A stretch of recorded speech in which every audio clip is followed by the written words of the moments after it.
Hello, I'm Nick, and this is Today in Philosophy of History for Wednesday, 29 January 2025. A couple of days ago was the 211th anniversary of the birth of Eugène Emmanuel Viollet-le-Duc, who was born on 27 January in 1814. Viollet-le-Duc was a major figure in the 19th century Gothic revival, and he is primarily remembered for the reconstruction or restoration of medieval castles and cathedrals such as Carcassonne, Chateau de Pierrefonds, and Vézelay Abbey. One of Viollet-le-Duc's notable commissions was the restoration of Notre-Dame de Paris from 1843 to 1864. He shared this commission with Jean-Baptiste Antoine Lassus, who died in 1857, leaving the completion of the work to Viollet-le-Duc. It was Prosper Mérimée, then inspector of historical monuments, who appointed Viollet-le-Duc to restore Notre-Dame de Paris. The Office of Inspector of Historical Monuments had been created in 1830 by François Guizot, whom I profiled last year because of his book, General History of European Civilization. Prosper Mérimée held the post for almost 20 years, from 1833 to 1852, traveling and writing on the French government's dime, but ultimately for the benefit of us all. The government money wasn't wasted. Mérimée was an interesting figure in his own right, not only as the author of the novella Carmen, which was adapted as Georges Bizet's opera, but also as the rediscoverer in 1841, along with the novelist Georges Sand, of the 6 tapestries now known as The Lady and the Unicorn. These now hang as one of the most important exhibits at the Musée de Cluny, the most important museum of medieval art in Paris, which was itself the work of Mérimée and opened in 1844. Much medieval art had been destroyed during the French Revolution, and what had not been destroyed was neglected or hidden away. It was the work of men like Mérimée and Viollet-le-Duc to rediscover the art of the medieval period and to begin its conservation and restoration after the vandalism and neglect of the revolutionary period and its aftermath. Notre-Dame de Paris was among the neglected and vandalized medieval monuments, and it was in need of restoration when Mérimée appointed Viollet-le-Duc to the job. Notre-Dame was itself at risk of demolition due to its advanced state of disrepair.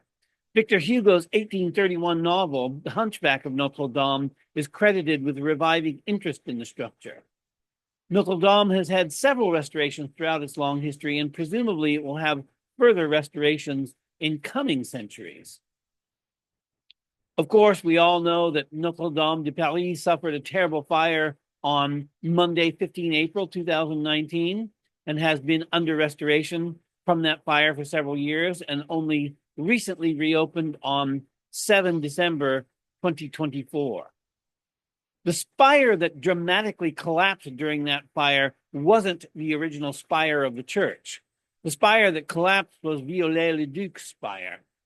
The original spire was built from 1220 to 1230 and was eventually dismantled from 1786 to 1792, since it was collapsing due to its age.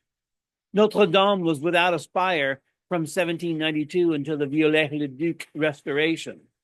The new spire was completed in 1859, and it was this spire that collapsed in 2019, being at that time 160 years old.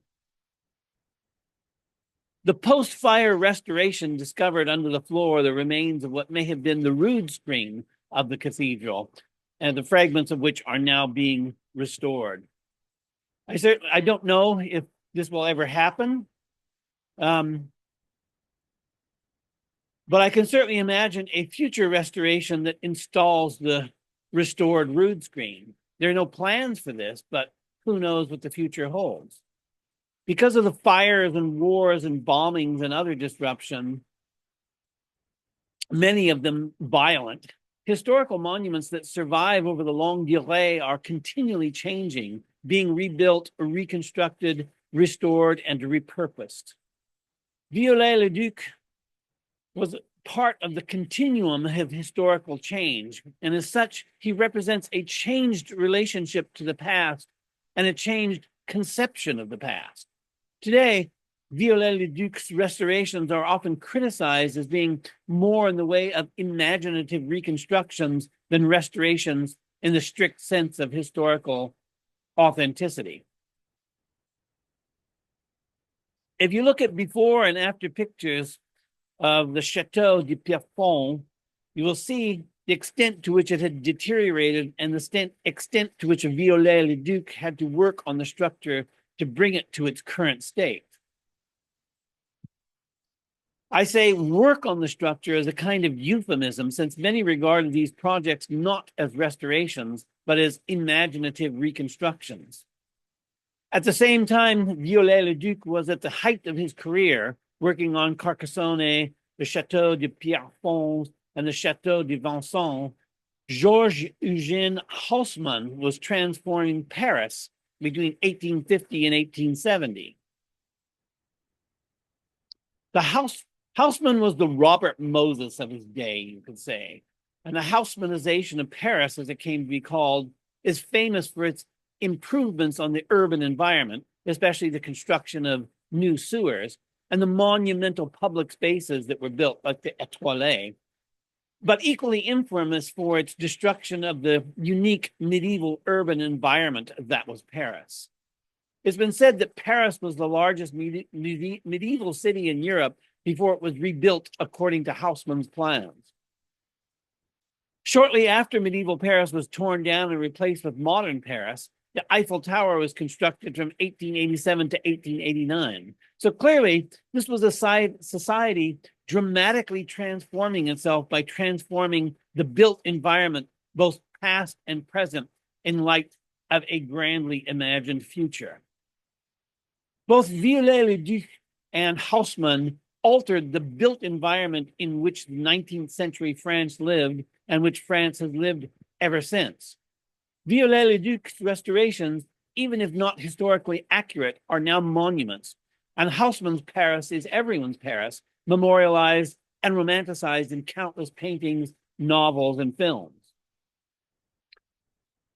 Viollet-le-Duc achieved this by resurrecting an idealized past, and Haussmann achieved it by extirpating the legacy of an all-too-human past.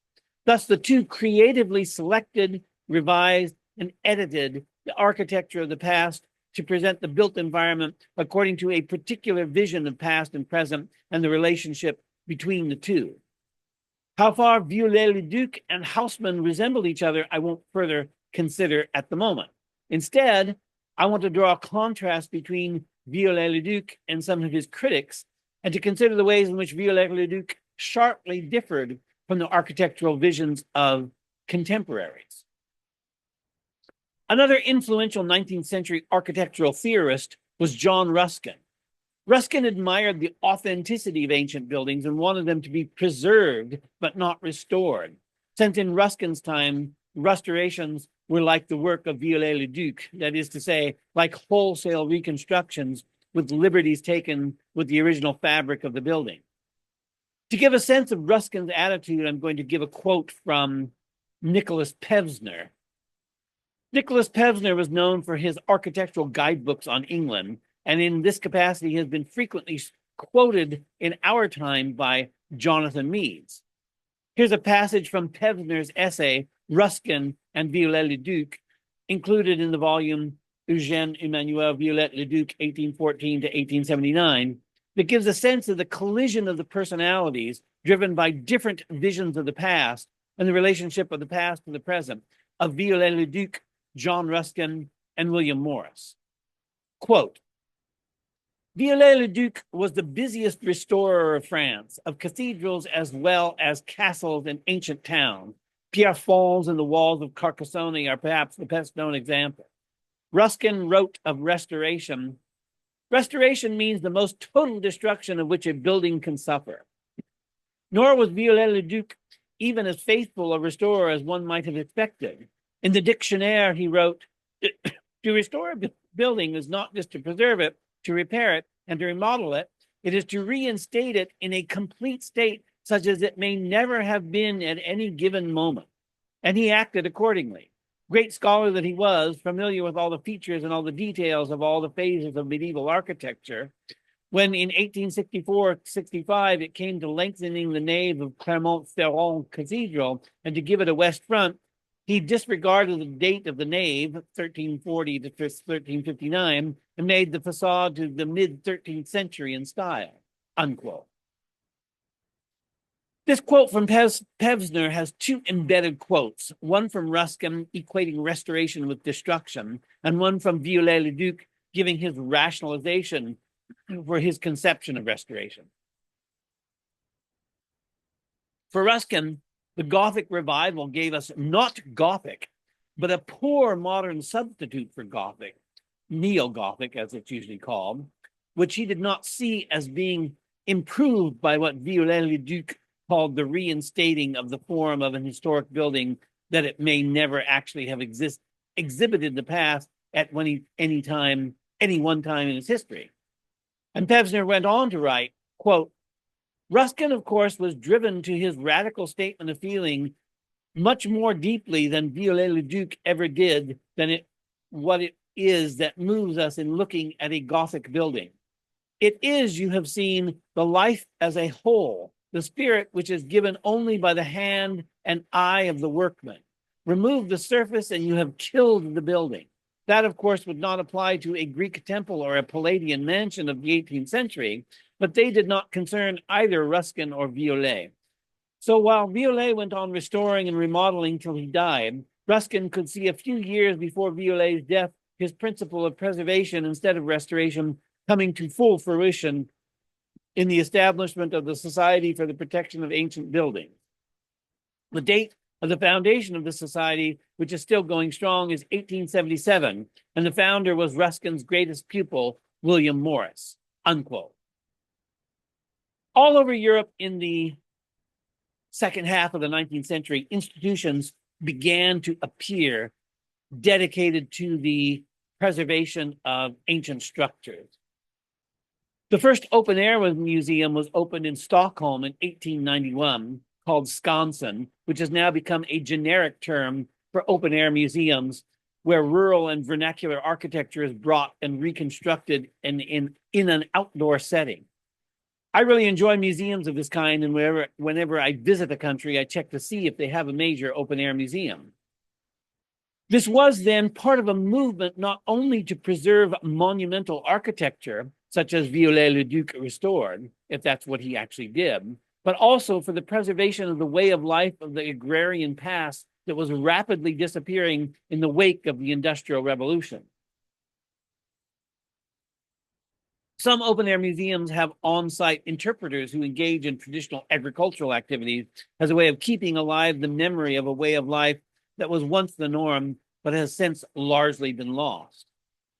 There was then a growing awareness of change on a civilizational scale, which is what the Industrial Revolution was, and a desire to preserve some part of the civilization that was then disappearing. The change that was taking place wasn't articulated in precisely this way as a change at the scale of civilization, but it isn't at all unusual for people to not fully grasp a great upheaval of which they have the lived experience, but lack the perspective taking allowed by history. Lived experience gives us a unique perspective on events, but it's also often a parochial perspective. When we experience history in real time, we can't construct a narrative of which the events of our past are placed in the context of common knowledge yet to come, which was, of course, Arthur Danto's narrativist conception of philosophy of history. But despite our inability to place the present in the context of a larger sequence of events that extends into the future, some people pick up on the change that's going on around them better than others.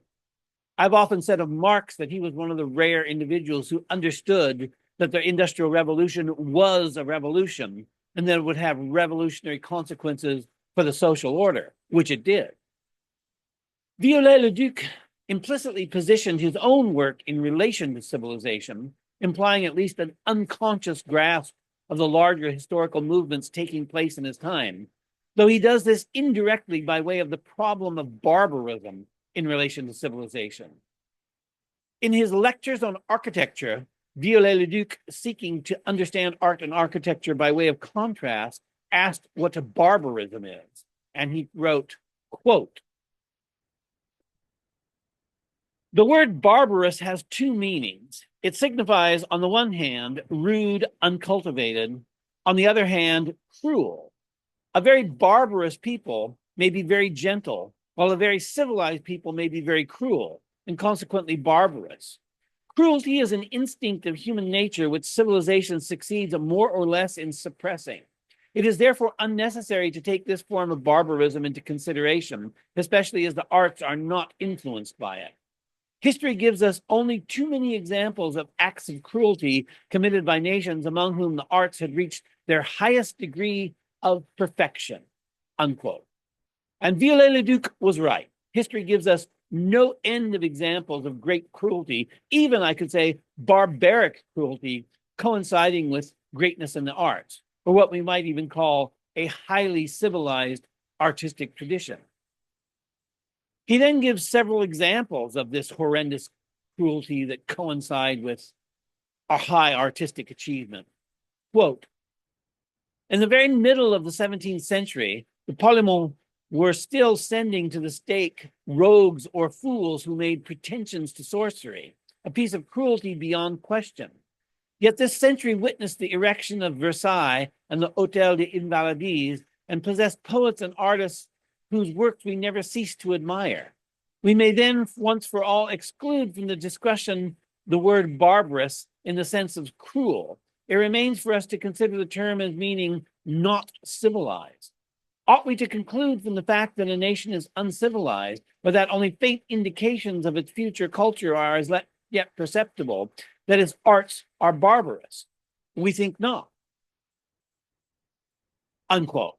And then from this, Viollet-le-Duc draws the obvious conclusion, quote, "The point of interest when arts are in question is not whether such a period in the history of humanity was more or less civilized, or, if we will, more or less barbarous than another, but whether the period under consideration more or less favorable to the development of the arts," unquote.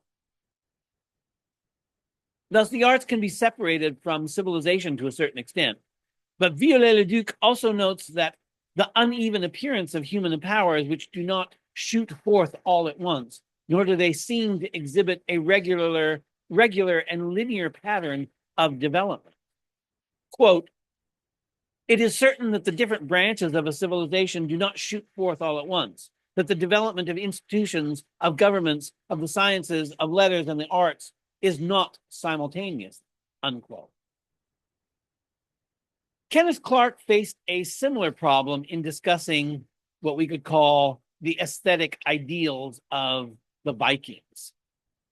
Early in his work, in the first chapter or the first episode, depending on whether you read or watch his work on civilization, in which he discusses the Vikings, he said, quote, "Two of the smaller Viking ships have survived. One of them, the Gokstad ship, was intended for long voyages, and in fact, a replica of it crossed the Atlantic in 1894. The other, the Oseberg ship, seems to have been more like a ceremonial barge, and it was filled with splendid works of craftsmanship. The carving on its prow has that flow of endless line that was still to underline the great ornamental style we call Romanesque. When one considers the Icelandic sagas, which are among the great books of the world, one must admit that the Norsemen produced a culture. But was it a civilization? The monks of Lindisfarne wouldn't have said so, nor would Alfred the Great, nor the poor mother trying to settle down with her family on the banks of the Seine," unquote.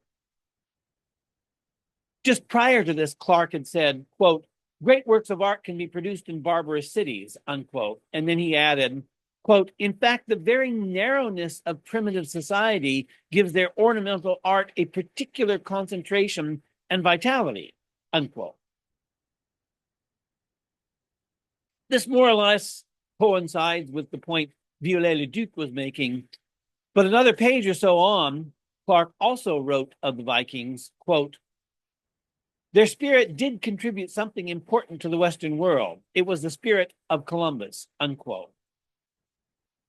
This implies a developmental conception that's mostly absent in Viollet-le-Duc, though not entirely, and it would be a worthwhile endeavor to develop further the implicit conception of history found in Viollet-le-Duc's lectures on architecture, which allows for a greater separation between art and civilization that seems to be the case in Kenneth Clarke. Clarke used art and architecture as a proxy for civilization, and he gave us a beautiful history of civilization in Europe that focused on the arts. Viollet-le-Duc gave us, or gave back to us through his restorations, several of the monuments by which beautiful histories of civilizations, such as that of Kenneth Clarke, are produced. But whether we misremember the past from imaginative reconstructions, or whether we need an intact monument to testify to past glories and to make it all seem real to us, remains an open question. Consider your reaction when you visit the ruins of some city of classical antiquity, which is mostly just the foundations of buildings, a few floor mosaics, and some stacked column drums.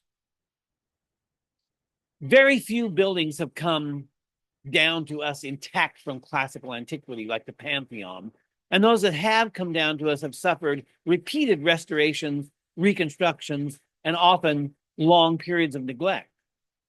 Walking into the Pantheon is as impressive as walking into a Gothic cathedral, but we have only one Pantheon, while we still have many surviving Gothic cathedrals, many of which have been in continuous use for almost 1,000 years.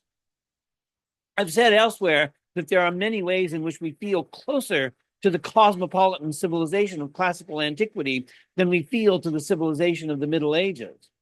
This is especially obvious when we read ancient authors side by side with medieval authors.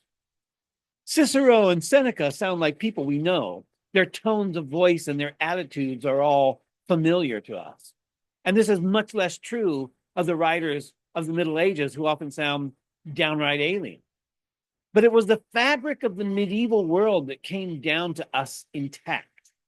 It was largely intact in Paris before Haussmann did his number on the city, and it remains intact in many quaint towns and villages that have preserved their medieval aspect and are now consequently popular tourist attractions.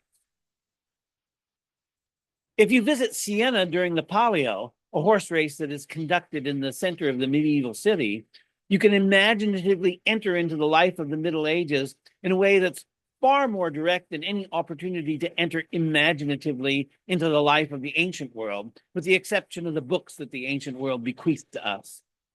I wonder if Viollet-le-Duc felt something of this closeness, the strange, almost inexplicable continuity of the medieval world with the modern world.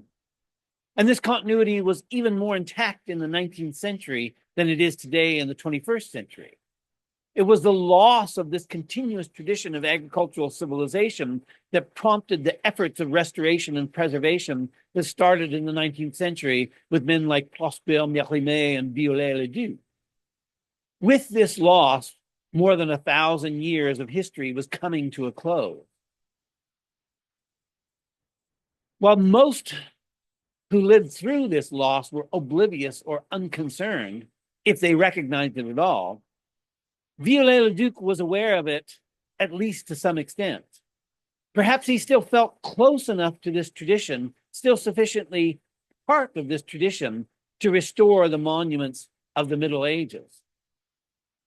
And there may be some justification for this. In my episode on Giovanni Gentile, I took up this problem in the context of extending the scope of history involved in any claim of human proximity to or distance from the past. From the temporal perspective of the individual human life, Viollet-le-Duc was distant from the medieval world whose monuments he restored. But from the perspective of, say, 10,000 years in the future yet to come, or 100,000 years in the future, Viollet-le-Duc is almost on temporally intimate terms with the Middle Ages. He's closer to being a medieval man than anyone in the future will ever be. Perhaps Viollet-le-Duc had an historical right to his reconstruction, and future generations may thank him for his historical authenticity as much as contemporary critics condemn him for his inauthenticity. So happy birthday, Eugène Viollet-le-Duc, and thanks for listening.